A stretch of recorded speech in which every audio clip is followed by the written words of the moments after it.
तुम्हाला माहिती आहे का, आता सध्या आपल्याकडं ऑर्डरचा इतका पाऊस पडतोय. रात्री 12 वाजेपर्यंत जागून ना मी ह्या कॉट सेटचा आणि 4 टोपल्यांची ऑर्डर होती ह्यांचं कटिंग केलेलं. सकाळी उठल्यानंतर शिवायला बरं पडतं म्हणून रात्रीचंच हे मी कटिंग करून ठेवते. उशिरापर्यंत कटिंग केलं आणि नेमकं ज्यावेळेस आपल्याला अर्जंट द्यायचं असतं बघा, त्यावेळेसच नेमकं मशीनचा धागा तुटतो, बॉबिनमध्ये दोरा गुंततो, मशीन व्यवस्थित चालत नाही, अशा प्रकार होतात आहे. हे ब्लाऊज बघा 2 दिवसात मी शिवलेले आहेत. एकाच कस्टमरचे लग्नाची ऑर्डर आहे.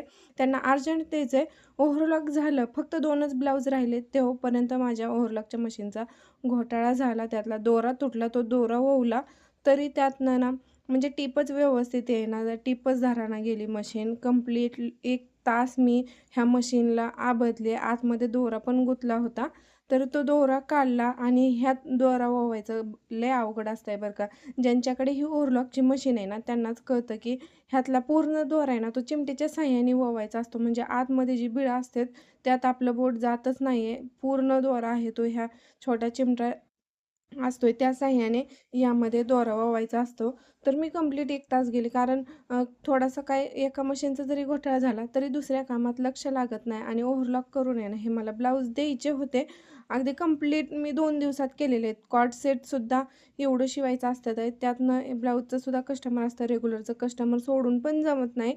त्यामुळं ब्लाऊज पण घेत असते मी आणि हे द्यायचं असताना अशा घोटाळा झाला. एवढा जे डोक्याला ताण झाला आहे ना, म्हणजे अक्षरशः मला हे द्यायचं आहे आणि हे असंच झालेलं आहे. तर मी पण ना हार मानली नाही. ऑइल केलं, साफ केली, दोरा वगैरे यामध्ये घातला तरी पण ना हे काय चालेनाच बघा. ह्यातनं दोरा सारखंच तुटायला लागला. चालायला लागली तर सारखंच तुटायला लागला. परत आणखीन त्यामध्ये दोरा जाम झाला. तर अशा प्रकारे हे झालं. शेवटी ना ह्याला वैतागले मी आणि माझं काही कॉर्ड सेटचं बुकिंग होतं. कॉर्ड सेट शिवलेले होते. स्टिकर आपल्याकडे अवेलेबल आहेत मोरयाचे DTF प्रिंट वाले. तर हे स्टिकरचं बुकिंग घेतलेलं होतं. ते पॅक करायला घेतलं. आता म्हणलं ह्याचा नादच सोडून देऊ. परत राहिलं नाही म्हणून परत आणखीन एकदा ट्राय करून बघूया म्हणून ट्राय केलं बघा. आणि हे काय होईना. म्हणजे देवाचं नाव घेऊन अक्षरशः मी यामध्ये दोरा हे करत होते. आत्ता चालेल, मग चालेल. कारण हे द्यायचं आहे. त्यामुळं ना इतकं सगळं अट्टहास याला करावं लागलेलं आहे. आणि खरंच काही दिवस खरंच खूप बेकार जातो. सकाळची सुरुवात म्हणजे अशा प्रकारे झाली. शेवटी ह्याला वैतागून नाही सोडून दिलं आणि जे काही बुकिंग होतं DTF प्रिंटचं ते पॅक करायला घेतलं. तर कुणी 2 घेतलेत स्टिकर, कुणी 4 घेतलेले आहेत. म्हणजे 2 मोरयाचे, 2 देवबाप्पाचे असे स्टिकर घेतलेले आहेत. कुणी 12-12 घेतलेले आहेत, कुणी 20-20 असं बुकिंग केलेलं आहे आणि हे प्रत्येकीचं मी रात्रीच बुकिंग घेतलेलं होतं बघा आणि हे एका वहीवर लिहून ठेवलं. परत मिस्टेक नको ज्यांचं पेमेंट आलं आहे त्यांचंसुद्धा मी लिहून घेतलं आणि ज्यांचं पेमेंट आहे त्यांचंच मी आता पार्सल पॅक करायला घेते बघा. आता हे कट करून ना पॅक करायचं खरंच खूप वेळ जातो ह्या गोष्टींमध्ये. पण मला ना विठू माऊलीच्या वेळेस मिळाली नव्हती. त्यामुळं मी ह्या म्हणलं की आपल्याकडं अवेलेबल आहेत तर आपल्यासारख्या गरजू ज्या आपल्या मैत्रिणी आहेत त्यांना हे स्टिकर आपण पोहोचवावेत असं ह्या उद्देशाने ना मी ऑर्डर घेते. पण वाटलं नव्हतं की एवढं सगळं बुकिंग होईल. इतके सगळे मेसेज येतील, इतके सगळे बुकिंग होईल. काही बुकिंग तर मी घेतलेच नाहीत. काही जणींना तर रिप्लाय दिले नाहीत. कारण पॉसिबलच होत नाही आहे. कॉर्ड सेट शिवणं, ब्लाऊज शिवणं आणि हे कट करणं, वहीवर लिहून ठेवणं, पेमेंट आले का नाही हे चेक करणं, नंतर त्यांचे ॲड्रेस टाईप करून प्रिंट काढणं. कारण प्रिंट काढूनच आपण ॲड्रेस हाताने लिहून देत नाही. प्रिंट काढूनच आपण ॲड्रेस वगैरे लावतो. म्हणजे कुठला बिझनेस करायचा म्हणलं तर थोडंसं प्रोफेशनलीच करावं लागतं. त्याशिवाय तो बिझनेस पण चालत नाही. करायचं म्हणून करत नाही. तर हे पॅकिंग ना व्यवस्थित 2-3 वेळा मोजून आहे ना प्रत्येकीचं स्टिकर एकदा WhatsApp चेक करणे, एकदा वही चेक करणे असं करून हे पॅकिंग करते. आणि हे अशा प्रकारच्या मी कुरिअर बॅगी घेतलेल्या आहेत बघा. म्हणजे मी एकदम 100च घेतलेल्या आहेत. तर ज्यांचे जास्त स्टिकर आहेत त्यांना मी अशा प्रकारच्या कुरिअर बॅगी देते. म्हणजे 10च्या पुढे जर बुकिंग असेल तर अशा प्रकारच्या कुरिअर बॅगीमध्ये मी पॅक करून देते. आणि ज्यांचे छोटे म्हणजे 4-6 असे घेतलेले त्यांना अशा इन्व्हलपमध्ये मी दिलेलं आहे.